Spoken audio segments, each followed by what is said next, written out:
Once the siege and assault of Troy had ceased, with the city a smoke heap of cinders and ash, the turncoat whose tongue had tricked his own men was tried for his treason, the truest crime on earth. Then noble Aeneas and his noble lords went conquering abroad, laying claim to the crowns of the wealthiest kingdoms in the Western world. Mighty Romulus quickly careered towards Rome and conceived a city in magnificent style, which from then until now has been known by his name. Tisius constructed townships in Tuscany, and Langobard did likewise, building homes in Lombardy and further afield, over the sea of France, on Britain's broad hilltops, Felix Brutus made his stand. And wonder, dread and war have lingered in that land, where loss and love in turn have held the upper hand.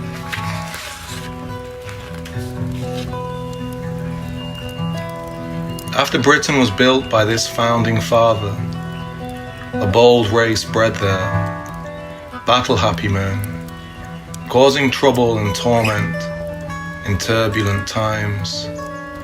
And through history more strangeness has happened here than anywhere else I know of on earth. But most regal of rulers in the royal line was Arthur, who I heard is honored above all, and the inspiring story I intend to spin has moved the hearts and minds of many.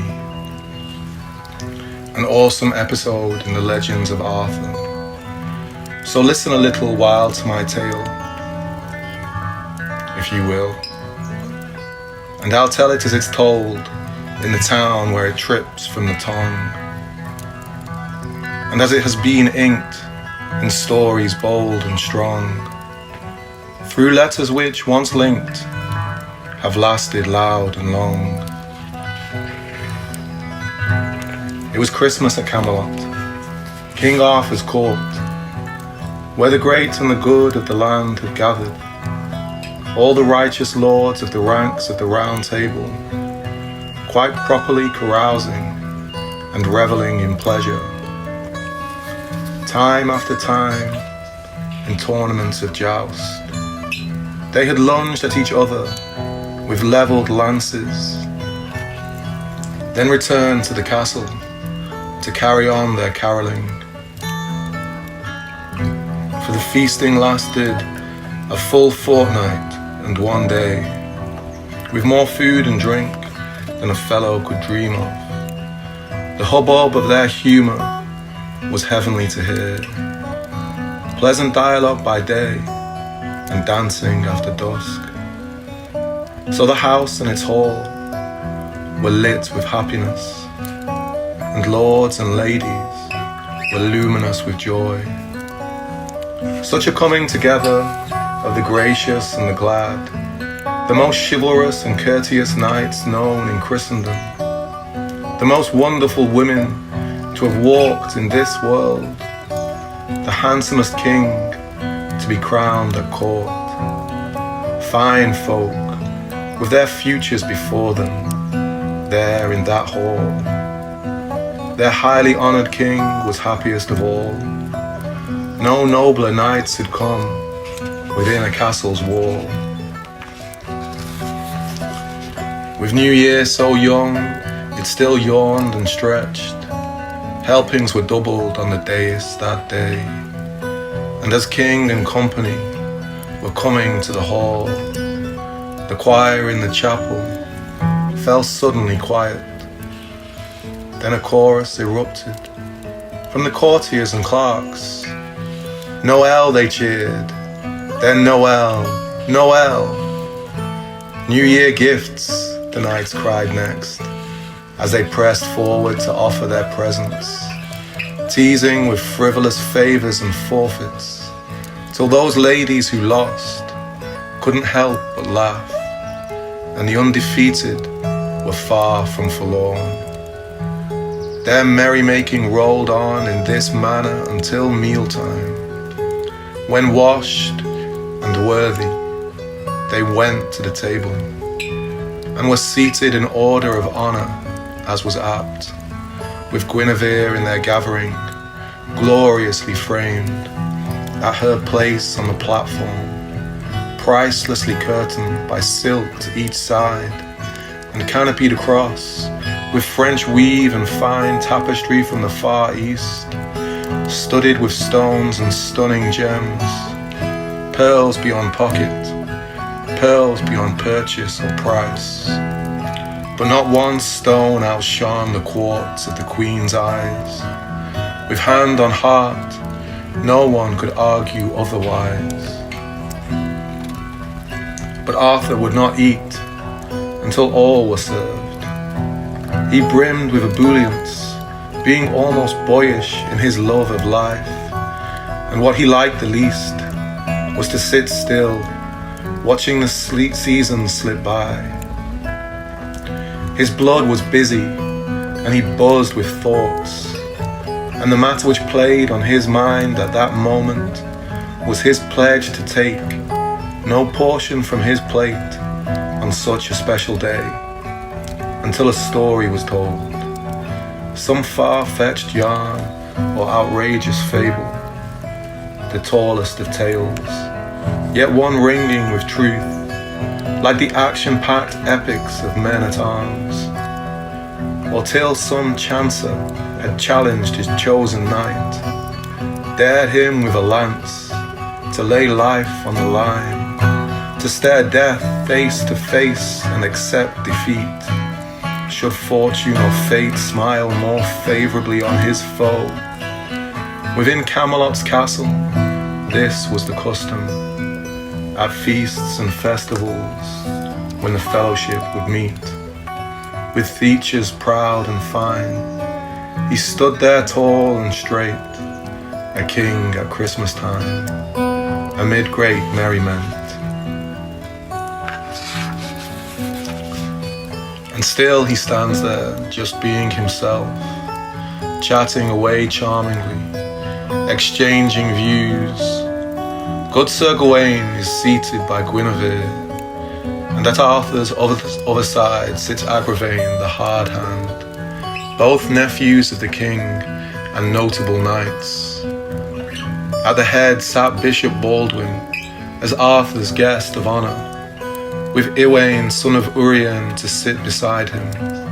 And as soon as the nobles had sampled the spread, the stalwarts on the benches to both sides were served. The first course comes in to the fanfare and clamour of blasting trumpets, hung with trembling banners, then pounding double drums and dinning pipes, weird sounds and wails of such warbled wildness that to hear and feel them made the heart flow free. Flavoursome delicacies of flesh were fetched in, and the freshest of foods. So many, in fact, there was scarcely space to present the stews, or to set the soups in the silver bowls on the cloth. Each guest received his share of bread or meat or broth, a dozen plates per pair, plus beer or wine or both. Now on the subject of supper, I'll say no more, as it's obvious to everyone that no one went without, because another sound, a new sound suddenly drew near, which might signal a king to sample his supper.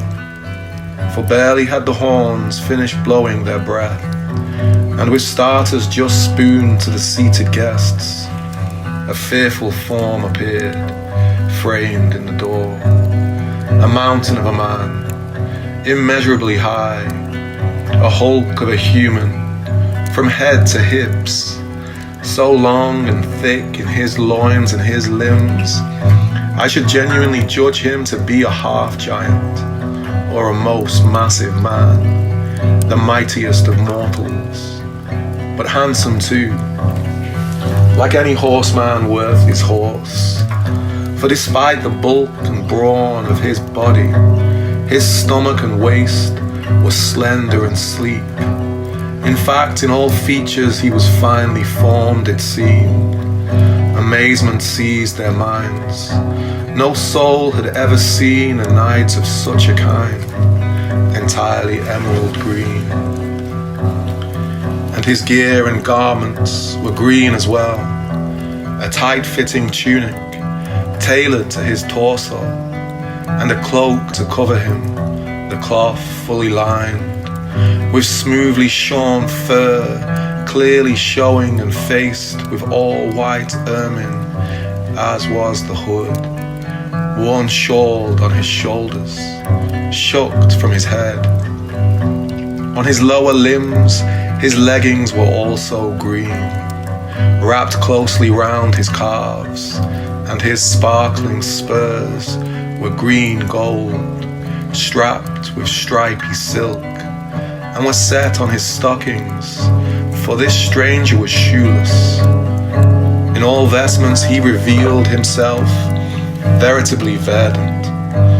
From his belt hooks and buckle to the baubles and gems, arrayed so richly around his costume, and adorning the saddle stitched onto silk, all the details of his dress are difficult to describe. Embroidered as it was, with butterflies and birds, green beads emblazoned on a background of gold, all the horse's tack, harness strap, hind strap, the eye of the bit, each alloy and enamel, and the stirrups he stood in were similarly tinted, and the same with the cantle and the skirts of the saddle, all glimmering and glinting with the greenest jewels.